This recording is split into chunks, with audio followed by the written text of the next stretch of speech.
தன்னை சுற்றி இருக்கிற பிரச்சனைகளை பார்த்து பயந்த தன் பையனுக்கு அவனுடைய அப்பா ஒரு சோதனையை வைக்கிறாரு. ஒரு வாளி நிறைய தண்ணீரையும் அதே தண்ணீரால நிரப்பப்பட்ட ஒரு பலூனையும் அவன்கிட்ட கொடுத்தாராம். இந்த பலூனை இந்த வாளி தண்ணீர்ல மிதக்க விடுன்னு சொன்னாராம். ஆனா அந்த பையனால அப்படி மிதக்க வைக்க முடியல. பலூன் முழுகிடுச்சு. ரொம்ப சீக்கிரத்திலேயே முடியாதுன்னு சொல்லிட்டான். இப்ப அந்த அப்பா ஒரு காற்று நிரப்பப்பட்ட பலூனை எடுத்து அந்த தண்ணிக்குள்ள போட்டாராம். அவர் எவ்வளவுதான் கையை வச்சு அமுக்கினாலும் பலூன் மேலே மிதந்து வந்துருச்சு.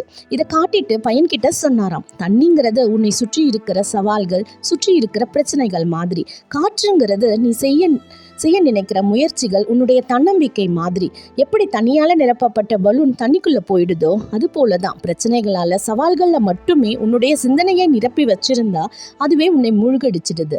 அதே தன்னம்பிக்கைங்கிற காற்றால, முயற்சிங்கிற காற்றால உன் சிந்தனையை நிரப்பி பாரு, யார் உன்னை கீழே இழுக்க நினைச்சாலும் நீயாவே மேல வந்துடுவேன்னு சொன்னாராம்.